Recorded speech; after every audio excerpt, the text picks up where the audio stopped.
Oh, it's so nice to be here, Jason. Thanks for asking. And it's lovely to see you. This is the first time we're meeting by video, of course. You are a very brave woman. As most people know, unless they've been living under a rock, of course, you were assaulted by former President Bill Clinton back in 1978. And I know this is going to be a very difficult conversation for you to have because, of course, we'll be reliving essentially one of the most horrific events of your life. And I do want to be very clear because in watching previous interviews that you've done in preparation for our conversation, I've seen interviewers refer to this as sexual assault, alleged assault. This was an unwanted, forcible sexual intercourse, full rape and physical assault by Mr. Clinton. Oh, yes, it was. And for years, Jason, I would say sexual assault. Right.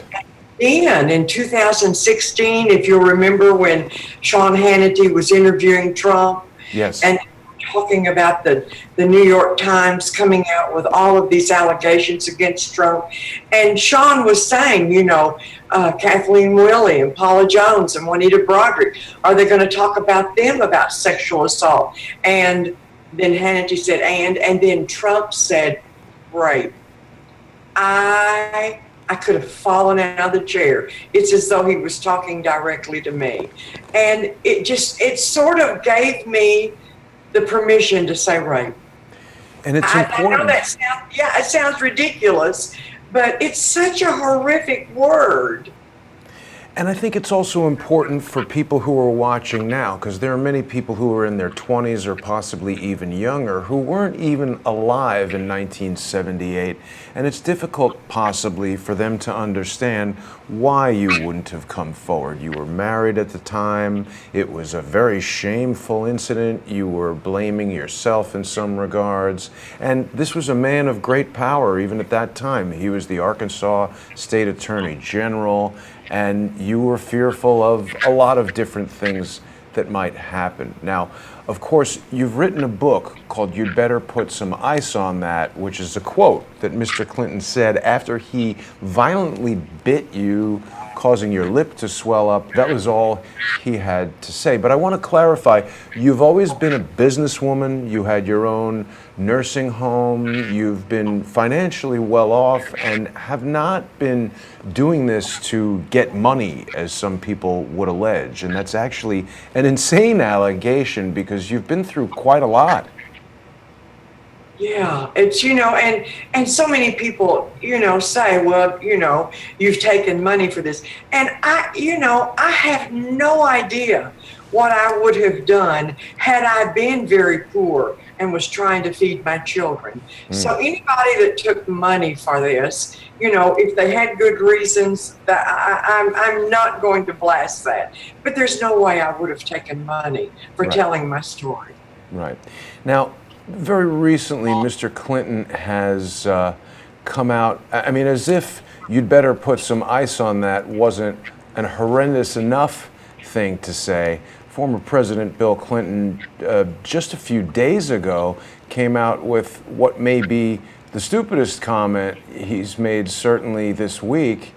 He said that there's a new standard for what you can do to people against their will, or some ridiculous statement like this.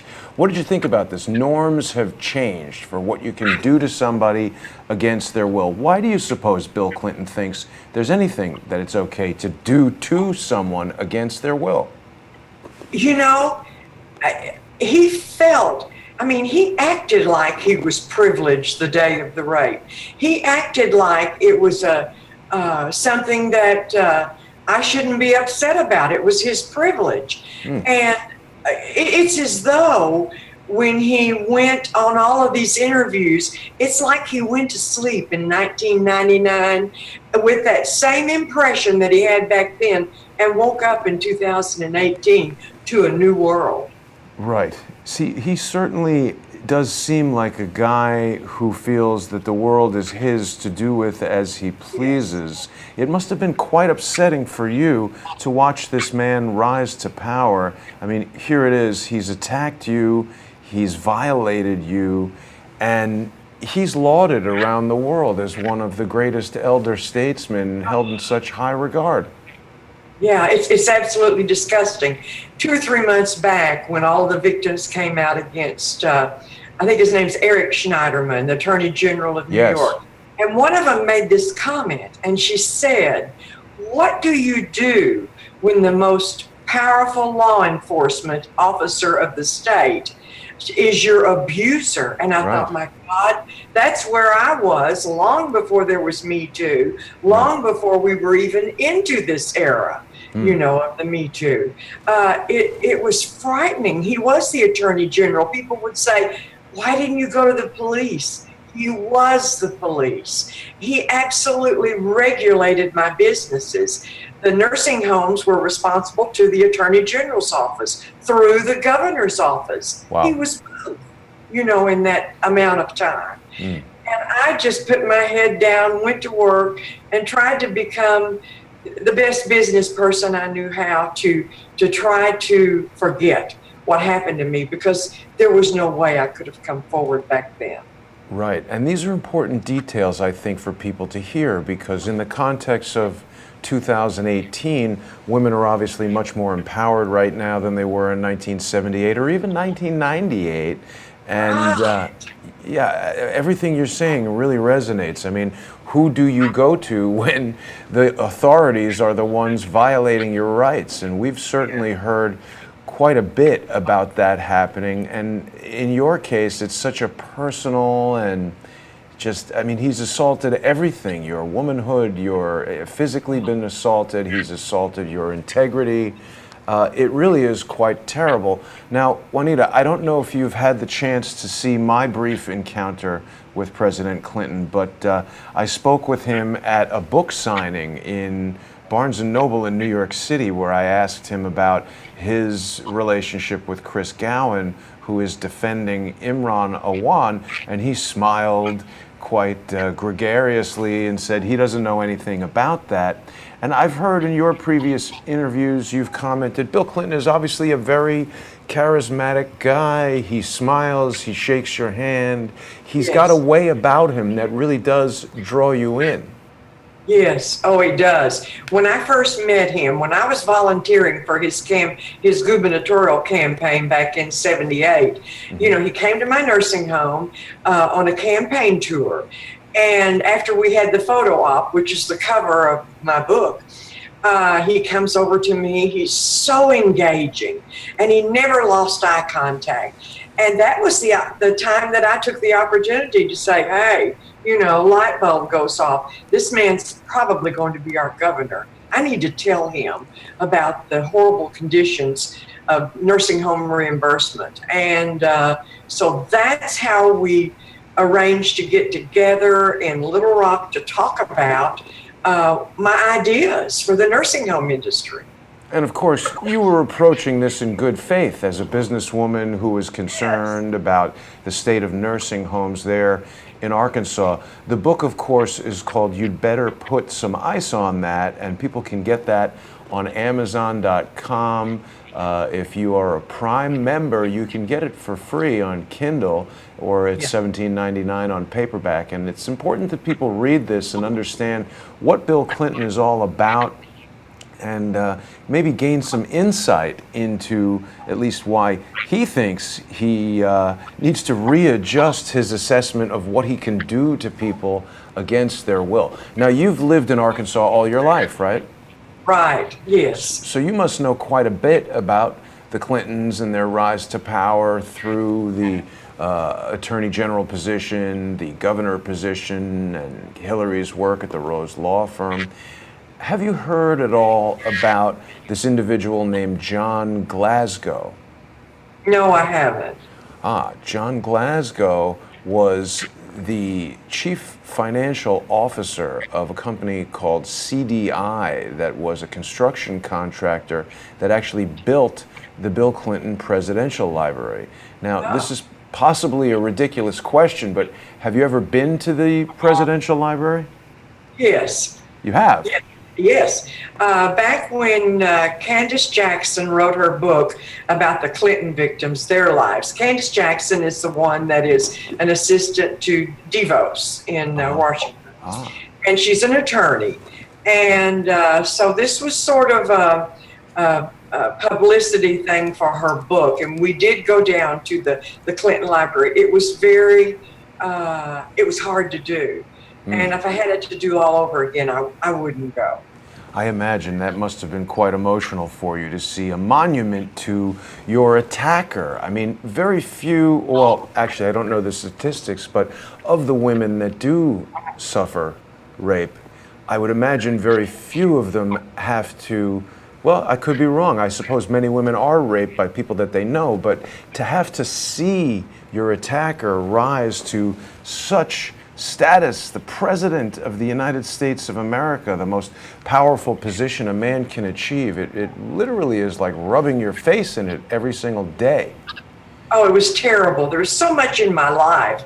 I mean, I could rarely watch TV that he wasn't on it. And it was a race to see how quick I could change the channel every time he came on.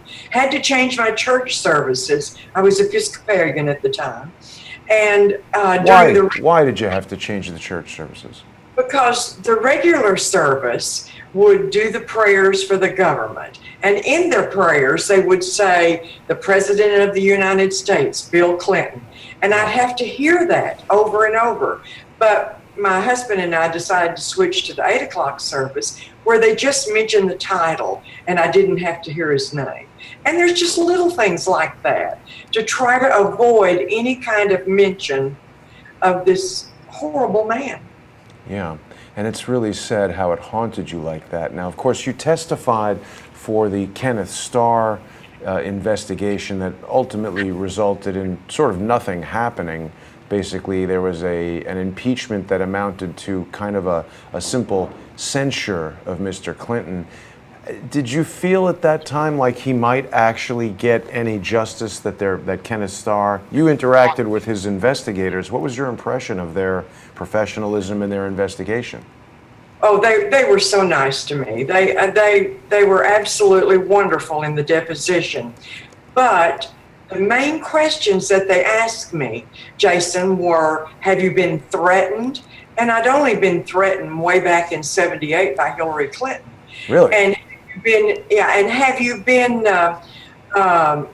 paid off? Have you been anyway? There was no obstruction of justice, but people still love to cling on to this and say, you know, Kenneth Starr found her discredited. He discredited her. That is a bold lie.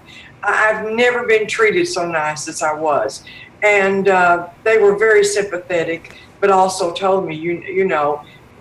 After I answered the questions, there's no obstruction of justice. I never came forward because I didn't want to come forward. And that's what they were trying to find out. Right. So obviously Kenneth Starr had a very specific agenda in terms of what he wanted to prosecute Bill Clinton for. He was not prosecuting Bill Clinton for rape or sexual assault or anything like that. It was just obstruction. So he wanted to see if... But it's very interesting. I had several conversations with Dave Shippers, who was the lead counsel for Henry Hyde and that whole group. And in his book called Sellout, he refers to pleading with the Democrats on the committee, just look at the case. He said, just look at her deposition. We're not going to bring it to the hearing, but you need to know what this man is capable of. And one senator from Alaska, Ted Stevens, I believe was his name, and he was a Republican. And he stood up and said, I don't care if he raped her, got up and shot her dead, you're not going to get the votes. Wow. Say that man's name again, please.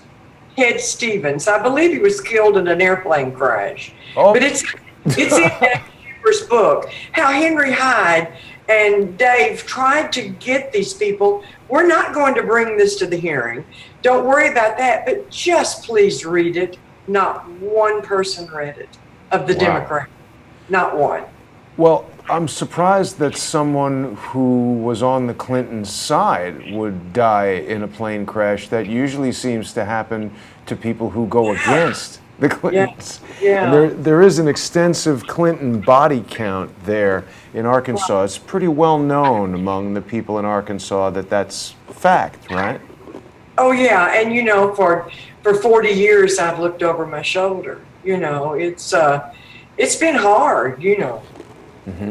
And did you get a chance to see the Inspector General report or hear any news reporting about it? Do you think that will make a difference here? Oh my God. Who knows what's going to happen with that? I tweeted this morning, whoever has the power to fire Strzok, are you in a coma? Right. Yeah. Yeah, It really does seem like nothing is happening and that we don't, the Clintons for, as you said, 40 years have gotten away with so many horrendous crimes. I mean, we're talking about rape, murder, financial crimes in the billions. I've said many, many times with Charles Ortel, who of course you know well, that Yes. this is the largest and most sophisticated criminal syndicate in the history of humankind. Yes. People don't Yes. really fully appreciate that. And you don't have to live in Arkansas to know that. Of course, we've always heard the rumors, and people have always known things, and people have always died that knew things, and it just follows them, like I don't know what, but everything bad follows them. Right. And speaking of following, people who want to get in touch with Juanita or follow her more closely can do that on Twitter. She is at ATENSNUT. Right, it's a tennis nut. A tennis nut. I played a lot of tennis. Ah, now it makes sense. But of course, people remember during the election, during the campaign of 2016, that President Trump had invited you to appear with Kathleen Willey and some of the other victims of Mr. Clinton. How did you feel at that moment when, we all saw Bill Clinton making the famous face where he looked shocked to see you all there? That must have been some small sense of satisfaction, right? Well, we did not get to see it at the time because we walked beside the little bleacher area where he was sitting, but it was shown to us later that as we walked in, that he had turned around and saw what was happening and then had that expression on his face. It's a classic image of Bill Clinton. I mean, certainly when he was president, he always seemed extremely confident. As I said, even in my brief meeting with him, he is a man of great charisma and poise, and he looks like the cat that just ate the canary in this picture. Oh yeah, especially when he was in the impeachment hearing and very sheepishly says it depends on what the meaning of is. That look, you just want to slap him right in the face. And have you had occasion to actually personally interact with or even be in proximity to Mr. Clinton since this incident occurred? You mean since 1978? Yes. Back in 1991, I was at a nursing home seminar in Little Rock, and it was getting close to noon, and some gentleman comes to the door and said, Mrs. Broaddrick is wanted in the hallway. So I get up and go out, and my nurses, who were with me, two of them, followed me out the door. And the gentleman pointed down around the corner, and I walked down around the corner, and as I go around, I see Bill Clinton standing there. And he's with You must have felt a chill through your whole body. Oh, I can't tell you how shocked I was. And I just halted right in my steps. And he rushes over to me and he tries to take my hand and I back up. Wow. And he says, I'm so sorry for what happened. I'm a changed man. I'm a family man. All of this garbage, was just flowing out of his mouth. And I stood there in this state of not comprehending what was going on. And I finally said to him, you go to hell. And I walked off. And when I got back to my nurses, they said, "What was that all about?" And I said, "He apologized to me for what happened 13 years ago." And we went to our lunch just right away, and we were sitting at the table, and the three of us were saying, just pondering this, saying, "Well, did he really mean it? What was that all about?" And then, of course, a week later, he announces that he's running for president. Ah, very strategic. Yeah, but what frightened me more than that was the fact that he knew where I was at that day and at that moment in time, but he was just trying to cover up loose ends. Well, exactly. I would say you're lucky to be a loose end who's Yeah, approached that's like still that, breathing. right? Yeah. Rather than so many of the others. Now, recently we've heard about the hanging death of both Kate Spade and Anthony Bourdain. Do you know anything about those stories? Do you feel like those are Clinton body count stories at all? It's hard to tell. Oh, well, you'll always have the conspiracy theorist out there trying to say that there's something like that. I hope not. I know they both suffered from depression, from what I hear, and I hope it was something that they decided to do on their own, which is still horrible. But who knows in this day and time? The Clinton line goes to so many people. Right. They are involved with so many people and have control over so many people's lives. Right. And depression, of course, is a very serious matter. I was most surprised by the death of Anthony Bourdain. He's a recovered heroin addict, and it just strikes me that I don't think about suicide or the logistics of it, so it's difficult to put yourself into someone's head like that. But it just seems to me that someone who wanted to end their life, why wouldn't he just inject himself with heroin rather than the painful I don't understand the hangings. Yeah, I'm a nurse, and there's no way I can understand that. And of course, the people have come up with the tweets that he had made about Hillary Clinton the month before. Right. And you have to wonder, but gosh, it's so sad. My son, who's an attorney, was a huge fan of Anthony Bourdain, and was just in a state of shock and sorrow about his death. Right.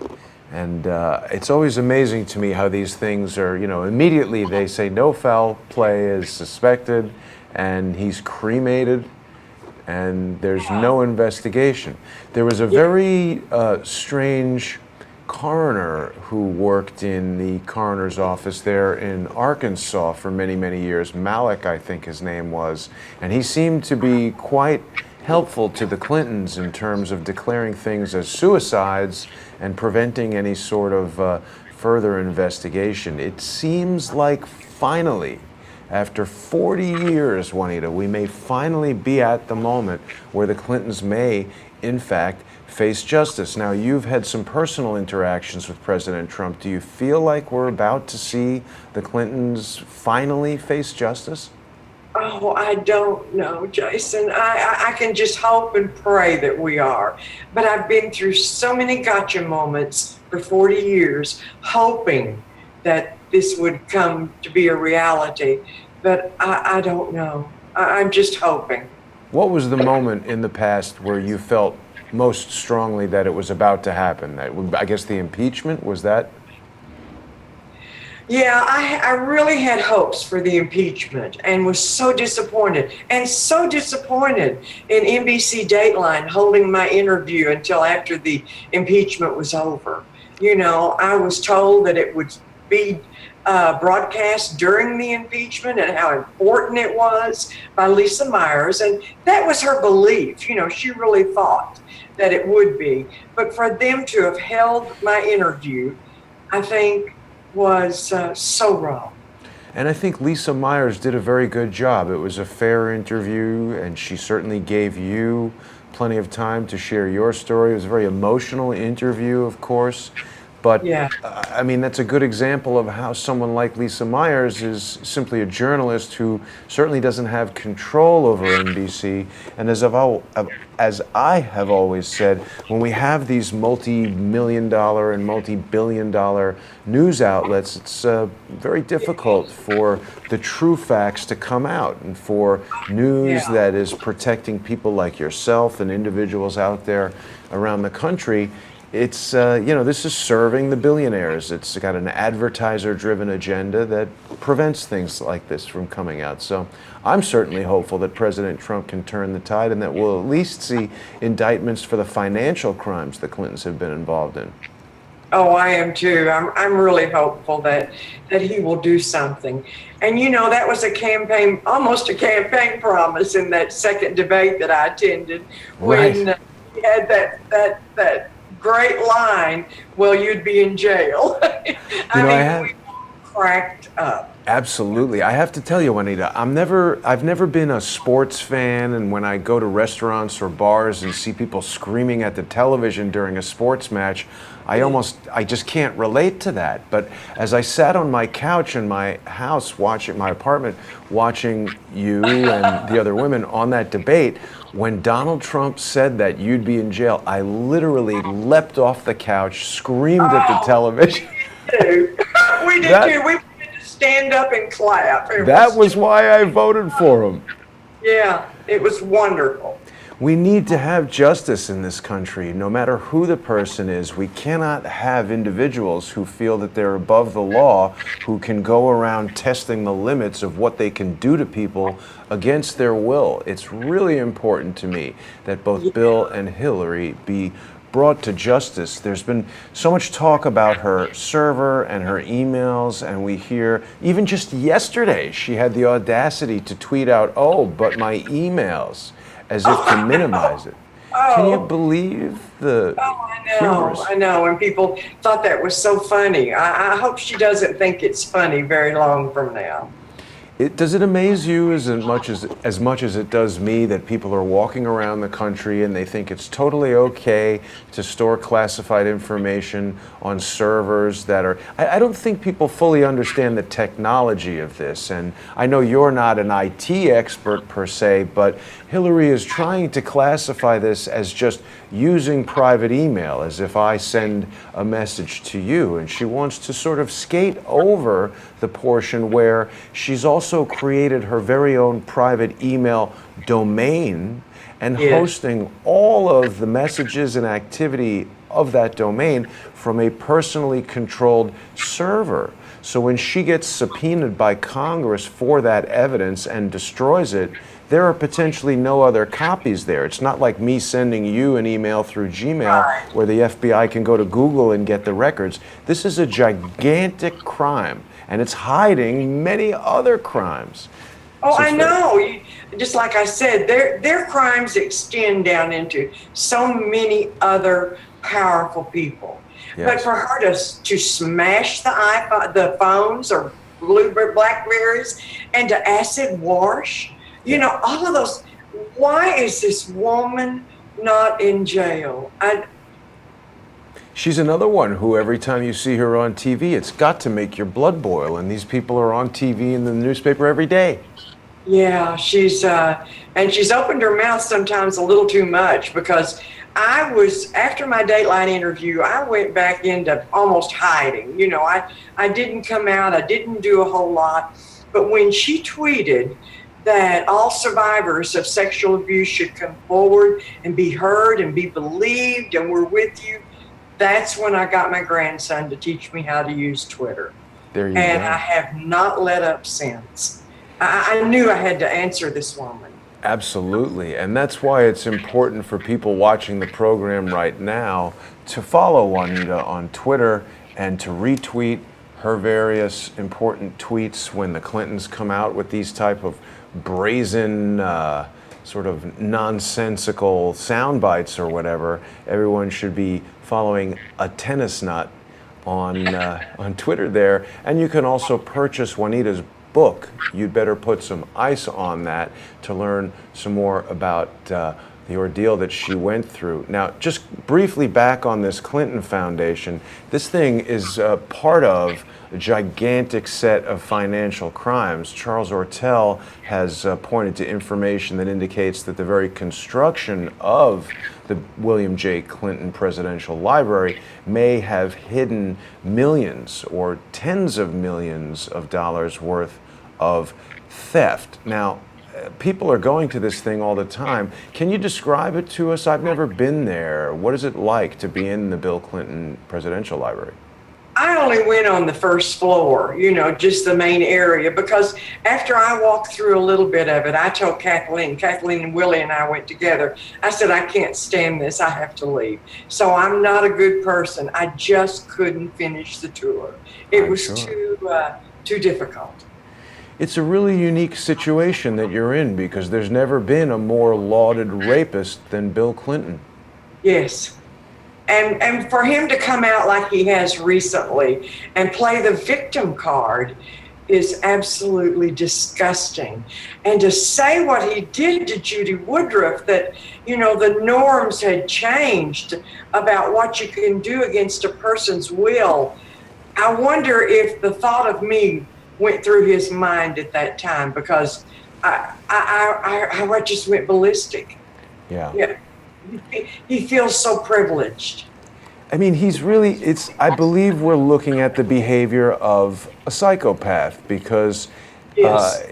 It's difficult to imagine a person with so little empathy, so little understanding for his actions and the impact that it has on other people. I found it quite interesting that during that interview where he said that, he was seated next to his co-author of that ridiculous book, The President's Pants Are Missing. I mean, the president is missing. And of course, Mr. Patterson, in my view, had a look of shock on his face when Bill Clinton said that. So, he looked like he kept trying to jump into the conversation. He got up on the edge of his chair and was just looking back and forth like, oh my God, what's going to happen now? he couldn't believe what was being said by Bill Clinton. Now, it's interesting to note, James Patterson has also written a book about Jeffrey Epstein.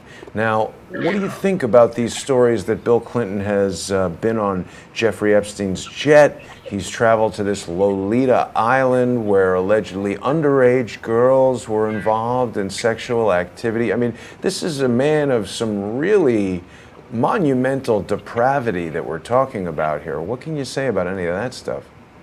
Oh, well, what was it? 28 trips? Some huge number. On the Lolita. Why would he be going there? Right. Epstein, we know, was a pedophile and served time. Or is he still serving time? Well, he was given actually a very short sentence, remarkably short sentence, and people are speculating that may have been due to him working with the FBI as an informant or some sort of something. Does it amaze you to see the level of corruption that's being revealed in the FBI with the firing of James Comey and Andrew McCabe and now this whitewashed Inspector General report? Well, if you listen to Rush and you watch Sean Hannity and Fox, you knew that it was true. It's just amazing to see it finally come out, but what will be done about it? That's what we have to worry about, Jason. What's really going to happen now? Is this just the beginning, or are they going to try to make this IG report the end of it?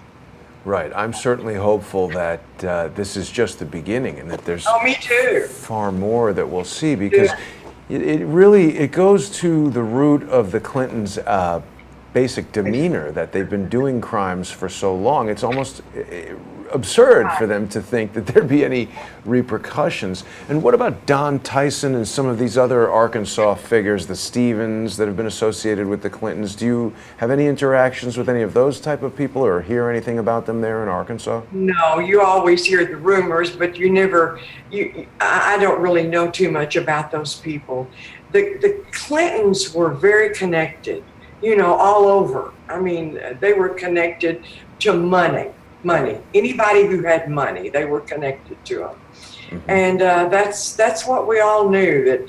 But I think that when he started to run for president and Jennifer Flowers came out, I thought, oh, this will do him in. Right. Listen, those people are bulletproof. And he has that personality about him. And, that goes back to 1978, when that man had raped me and I was sitting up on the side of the bed crying. There was no empathy.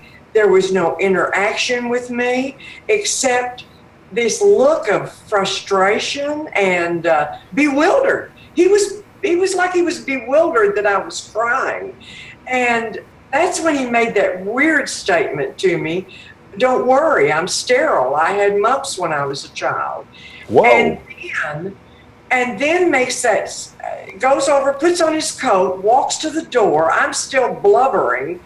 And he motions to my mouth, which was swollen, huge, and because he had bitten you. Oh, yeah, he'd bitten my top lip to keep me quiet. And then he calmly puts on his sunglasses, motions to my lip and says, you better put some ice on that, and walks out the door. And I rushed over and locked it. That detail about the mumps was something that had escaped me. So I was going to ask you, but I wasn't sure how to word it, if you were worried about becoming pregnant after the assault. But obviously that didn't happen. So how does he explain Chelsea if he's sterile from an illness as a child? Is there any truth to the Buell-Hubble rumors there?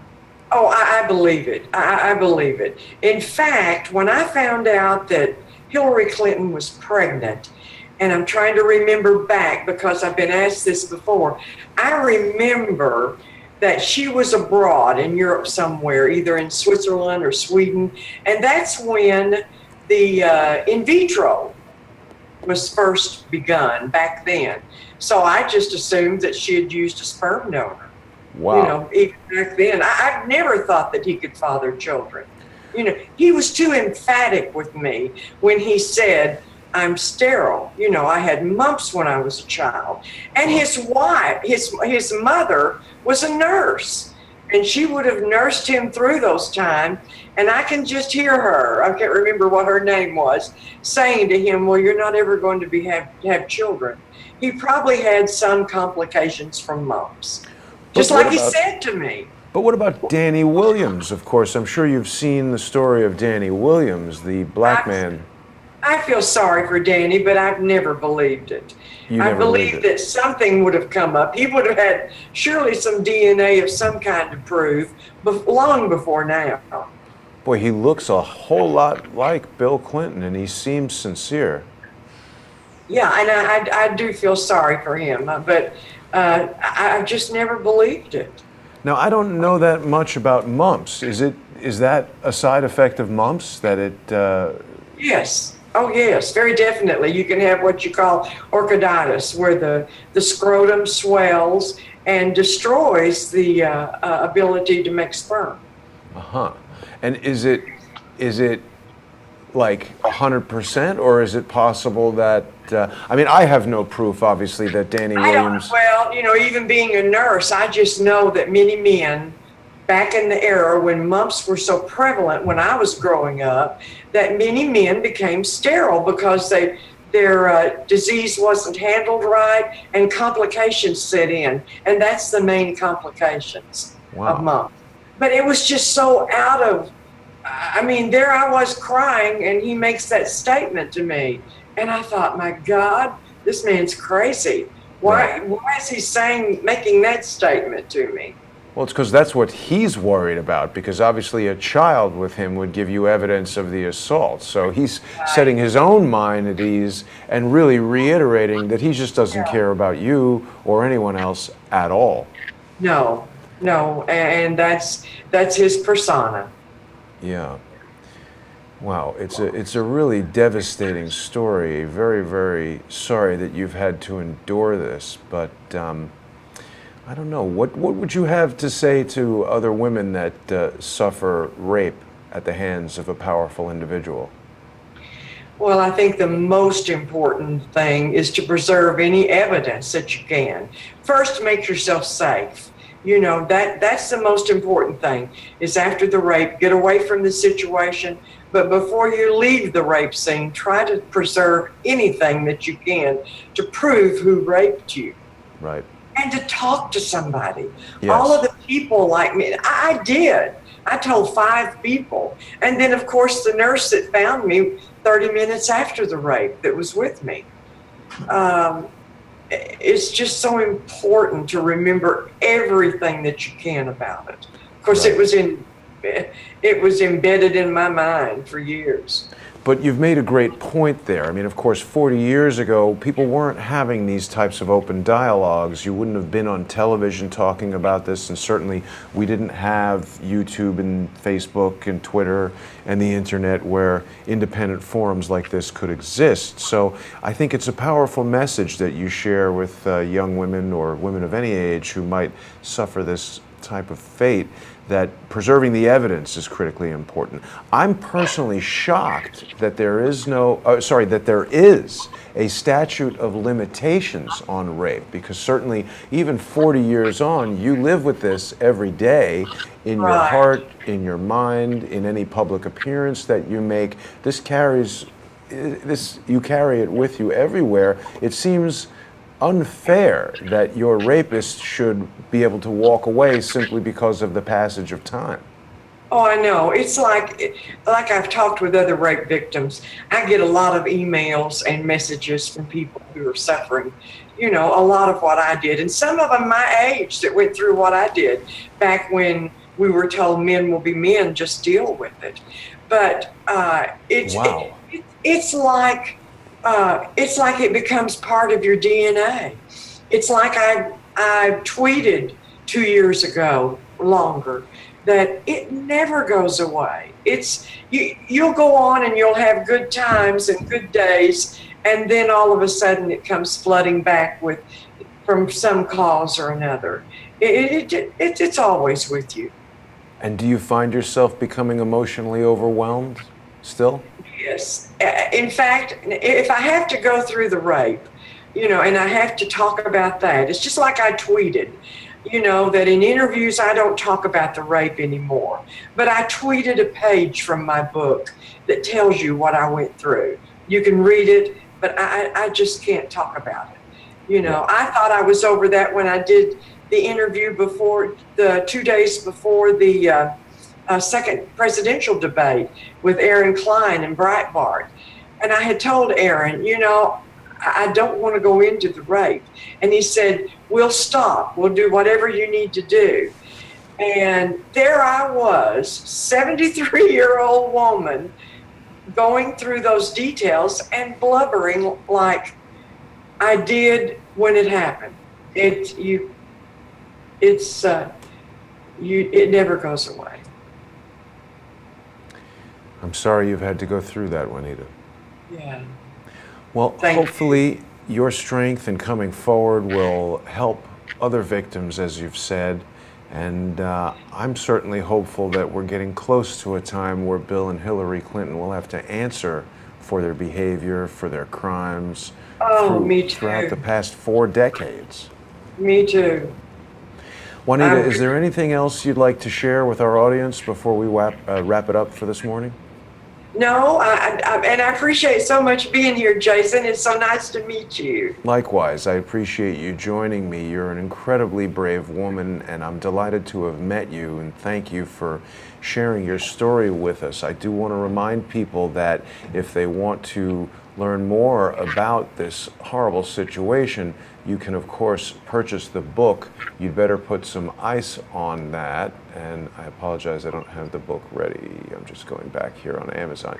You can get it on Amazon.com, and you can also choose to purchase it from retailers that aren't controlled by the CIA.